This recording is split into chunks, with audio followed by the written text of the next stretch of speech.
It's on YouTube. Can you get YouTube? It's your first time seeing me on screen. Drop a like. What games do you have on PC? I actually deleted all of my games on PC because I had to update my PC one day and it said I had to delete all my games on my PC. I need to download everything back. I had Rivals on my PC though. But anyway, players who weren't supposed to make it to the NBA. Yeah, man, let's get into it. Can you guess how many people have played at least one NBA game? In all 77 years of NBA history, less than 5,000 players have ever suited Okay. Is it safe to say that this is too loud? Is this too loud, chat? up in an Can NBA y'all jersey? hear the video More people have over me? climbed Mount Everest, 6,338, or been struck by lightning than there are NBA players. So Don't touch it's safe to the say that making it to the NBA is one of the hardest things to do. But there are some players whose road to the league is so unbelievably tough that making it to the NBA was an absolute miracle. Nah, chat. Hot take, bro. NBA players not from the hood no more. That's why the game is low-key dying, bro. That's why the game low-key dying, bro. Because, like, back in the day, the boys was really from the trenches, bro. The boys was out there, like, really hooping the hoop for real, hooping the hoop for real. Now, like, they getting paid. Like, Mikey Williams. I just did a video on Mikey Williams. Perfect example. Mikey Williams basically threw his NBA dreams in the trash because he was in high school with all these NIL deals. He was basically making NBA money in high school, so what's the point of getting to the league anymore? You feel me? I feel like it's kind of like a pay to play thing now, bro.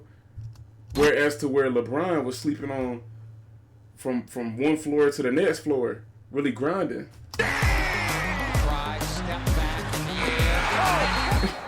When Jimmy Butler was just 13 years old, his mother kicked him out of the house. "I don't like the look of you. You gotta go." Those were the last words Butler heard from his mother before he became homeless. And over the next few years, Jimmy wandered the streets, couch surfed in countless houses, and played basketball. After a three-point shooting competition against a ninth-grade football player named Jordan Leslie, the two became best friends, and Jordan invited Jimmy to stay at his house. But Jordan's mom, Michelle Lambert, wasn't too happy about Jimmy staying over. She had 7 kids, so money and living space in her house were pretty tight. However, all her kids loved Jimmy, so soon he moved in permanently and became a member of the family. With newfound stability, Butler could focus all his energy on basketball. But to say that he was highly recruited would be a lie, because his only option was to play at junior community college, where scouts don't go unless somebody starts putting up 30 points per game. And Jimmy knew that. So that's precisely what he did. After dominating his freshman season, Butler had offers from 6 Division I colleges. He chose Marquette, and he sent the letter of intent from the local McDonald's. Still, the road to the NBA wasn't certain, and it took Jimmy 3 years at Marquette to finally work his way onto the NBA radar. Then finally, after life as an outsider, Jimmy made it as the 30th pick in the 2011 NBA draft. But Jimmy Buckets, man. Listen, man. I'm kind of wishy-washy with Jimmy Butler, but that man can hoop, especially in the playoffs. People fail to realize, like, I feel like the Warriors can make a NBA Finals run this year, bro. I feel like the Warriors can go to the Finals this year because they have Jimmy Butler on their team, bro. Jimmy Butler is a casual in the regular season, bro. He's probably the most casual player of all time in the regular season. But in the playoffs, this man's literally getting compared to Michael Jordan. He literally getting comparisons to MJ, bro. Jimmy Butler he's him, bro. In the playoffs, Jimmy Butler is him. He carried the Heat to the finals on his back for multiple years, and all he wanted was one more person. He needed one more superstar, preferably a point guard, and Miami couldn't give it to him, so he left, and now he on the Warriors. But while Jimmy went from homeless to the NBA, Warriors can win this year, bro. next superstar made it after nearly starving to death. Watching them playing, coming to NBA, moving all around the world, championship and everything, then I was saying this is going to take us to a greater place in the future. See, back in 2007, Giannis Antetokounmpo was selling fake sunglasses on the streets of Athens in Greece. And if anybody told you that he was going to become the NBA MVP, you'd laugh in their face. Giannis would laugh too, because after all, he didn't even play basketball. At the time, Giannis was a skinny 13-year-old who only ate once a day, sometimes twice, if he managed to sell enough sunglasses. But when a basketball coach named Spiros Valeniadis saw his long arms and legs, there was no doubt in his mind that he was looking at a future basketball superstar. However, getting discovered was just the beginning of Giannis's tough journey. Because Giannis didn't have much to eat, he was selling trinkets. I don't mean to keep pausing, but I actually got chills. But like, think about that. Like, chat, imagine you selling sunglasses, bro. You selling sunglasses all day, every day, just to buy an apple at the end of the day, and that's your only meal, bro. Get to selling them glasses, bro. Like, that's crazy though. That's crazy, chat. Whenever you feel down, bro, understand somebody had it worse, bro. Bro was happy with an apple. Was just the beginning of Giannis's tough journey. Because Giannis didn't have much to eat, he was selling trinkets on the streets until he was 17, playing in the same pair of socks and shoes that he shared with his brother. And even after 5 years of walking more than an hour to each practice and often sleeping in the gym, Giannis was still a malnourished, skinny kid and a virtual nobody who played in the third-tier Greek league. But then, in 2012, Giannis's life was about to change because he finally had an agent. And in 2013, the NBA scouts would discover that long name they couldn't pronounce. Then, a few months later, against all odds, NBA Commissioner David Stern managed to pronounce it correctly. Giannis Antetokounmpo. But 2 years before Giannis got drafted, another player with an unusual name came to the NBA, traumatized by a tragic family story. It was Kawhi Leonard, who could have chosen a career in the NFL or easily quit sports altogether. Because his parents were divorced and his mom couldn't take him to basketball practice, Kawhi couldn't play basketball as a high school freshman. His father, Mark, wanted him to play only football. But Kawhi's love for the game of basketball was stronger than anything. However, just 2 years later, this love almost died with the sound of a gunshot.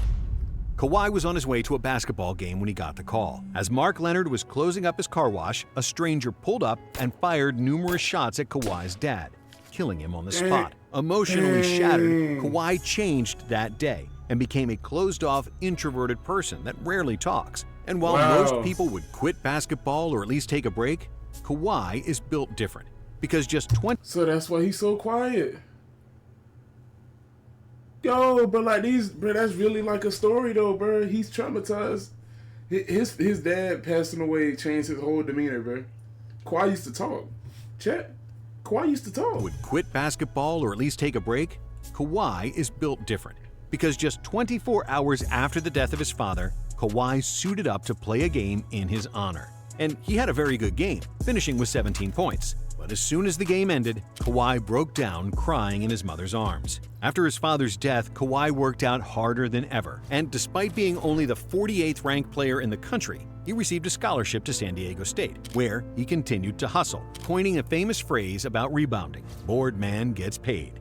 Even though his behavior and his movements were robotic, the NBA scouts were drooling at his physical attributes, extremely long arms and gigantic hands. So, after years of sacrifice, he finally got drafted and made his father proud. Crazy. But the 2011 draft had another player who succeeded against all odds. And unlike Kawhi, Isaiah Thomas never had anyone drooling over his size. Okay, maybe he did, but that's personal. And we're going to stick to basketball here. Isaiah was a... Hey, yo. Okay, maybe he did, but that's personal. And we're going to stick to basketball here. Isaiah was a basketball fanatic all his life, but he always was the smallest player on every court. As a high school freshman, he stood just 5'3". So everywhere he went, they told him that he wouldn't make it. Even his parents tried to push him away from basketball, saying he was wasting his time. But a few hard fouls were doing nothing to Isaiah's self-belief. He'd always pick himself up and continue playing. Still, he was so desperate to grow that he even bought a machine that stretched him out, and another one where he'd hang upside down. However, the results were mediocre. Isaiah did eventually grow to 5'9", and while he was a standout high school player, nobody believed that he'd make the NBA. Except him. All the trash talk and naysayers kept him in the gym and made him work even harder. And after several March Madness appearances at the University of Washington, Thomas declared for the 2011 draft, where he was selected last. When he got drafted, IT was interviewed by just one reporter, as everyone believed Thomas would be just a fun little draft story that nobody's going to remember in 3 years. But just like he did all his life, IT proved everyone wrong. And 3 years later, he was averaging 20 points per game for the Kings. Then 3 years after that, he averaged 29 and made the second team All-NBA, becoming the shortest player ever with that honor. And compared to Isaiah, this next point guard had... The Celtics did IT wrong, man. IT was that guy. whenever he was dropping 30 a game. The shortest player ever with that honor. And compared to Isaiah, this next point guard had excellent size, strength, and athleticism. But his problem wasn't physical, it was mental. He was so problematic that they called him Crazy J. His real name was John Wall, and he had one of the most unbelievable roads to the NBA. See, John grew up without a father, who was serving time in prison for second-degree murder. When John was 9, his father was released because he had a terminal illness. But 1 month later, just as John started to love having his father back in his life, he passed away right in front of him. This filled John with anger and rage, and he became a wild child. So he began committing petty crimes. And by the time he turned 13, he graduated to stealing cars. Wall was a super talented basketball player, and it was his only hope of staying out of jail. But because of his temper, he got kicked off of every team he played for. As a high school junior, John had already changed schools 3 times because of his foul mouth. He played for the Holy Rams? That's upstate. And cussing out coaches. But then, one moment changed his life forever.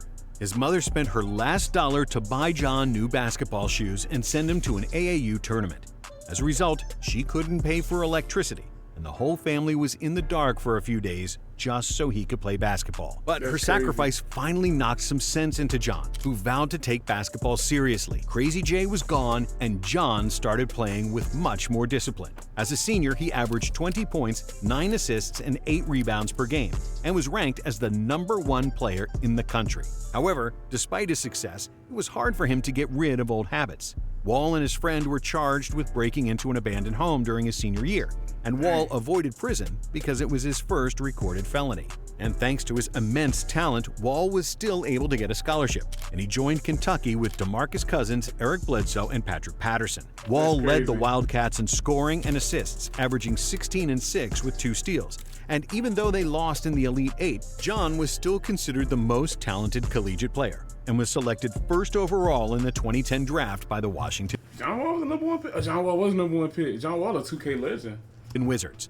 And in that same draft, there was another talented point guard who hoped to get drafted, but it never happened. And a lot of it had to do with his ethnicity. He was Asian, and he played at Harvard. I was born the middle child of Asian immigrants. I graduated from Harvard with a major in economics and a minor in sociology. Now, Asian kids from Harvard usually have a lot of job opportunities, but not as a player in the NBA. And Jeremy Lin wanted to break that mold. After he was one of the best high school players in California, Lin didn't get a single Division I offer. So he went to Harvard, where he dominated again, averaging 17 points and 5 assists with excellent shooting splits. But during the draft process, he was stereotyped again, and nobody wanted to draft a skinny Asian point guard. Lin eventually signed with the Warriors as an undrafted player, but still, he barely got any playing time and was soon cut. So he took his chances with the Rockets. But it was more of the same, and it seemed like Lin's NBA story was over until it happened. In 2012, the Knicks were plagued by injuries, and especially thin at that point guard spot. So Lin got one more chance, and he erupted for 25 points and 7 assists. In the next game, he had 28 and 8, and the game after that, 23 and 10. Then came the game against Kobe and the Lakers, where Lin scored 38 points, after which he became the biggest sports story in America. Lin's sanity. Jeremy Lin was that guy. I heard it's sad that he didn't get a ring. Sanity was born, and Jeremy became one of the most popular athletes on the planet, just 2 weeks after he slept on a friend's couch and feared getting cut from the NBA. But while Lin's basketball story was full of ups and downs, Dwayne Wade's whole life was full of ups and downs. D-Wade's whole life still full of ups and downs, man. If you know, you know, man. And the ups weren't so frequent. Dwayne's mother was a drug addict, and he spent his early life in close vicinity to bags and needles. Police breaking into his home and taking his mom away was a common occurrence for Dwayne, and it wasn't surprising that his mom lost custody. At the age of 8, Wade moved in with his father. But life didn't get much better, because his dad lived in one of the most dangerous Chicago neighborhoods.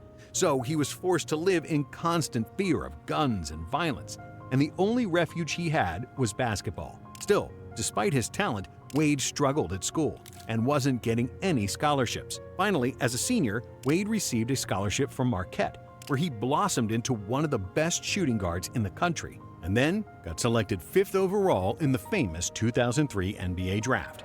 With the 5th pick in the 2003 NBA draft, the Miami Heat select Dwayne Wade from Marquette University. And there was another guy who was drafted 2 spots ahead of Wade in the 2003 draft who also shared a similar life story. Carmelo Anthony grew up without a father, and at the age of 10, he and his mom moved to Baltimore, one of the most crime-infested cities in the U.S. Due to drugs and street life, Melo lost his first cousin, his stepdad, and many of his friends. So after he got cut from his high school basketball team as a freshman, it looked like Carmelo would follow the same path. But a sudden growth spurt turned Melo into a 6'8" beast, and his basketball skills allowed him to transfer to Oak Hill Academy, away from all the troubles in Baltimore.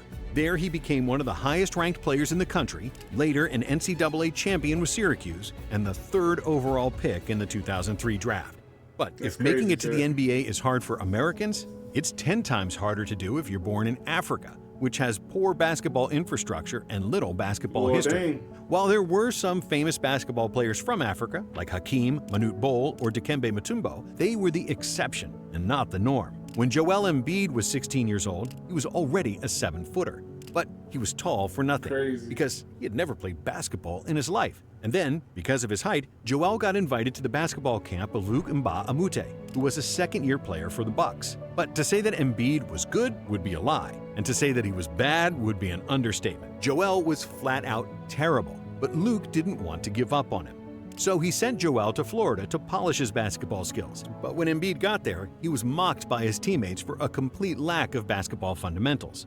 After a few months, Embiid was kicked off the team, and it seemed like his basketball journey was over.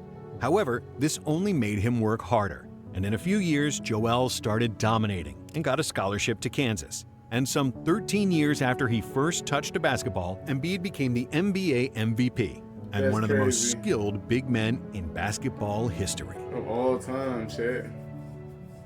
If Embiid actually played, bro, then I feel like he'd be one of the best centers of all time. But he want to sit out of games. But I think that was a banger video, man. I never knew that about some of them boys. Giannis definitely got more respect for me. If you enjoyed the video, man, drop a like, follow the Twitch, man. Follow the Twitch, pull up to the Twitch. We do reactions like this live on stream damn near every day. Yeah, man.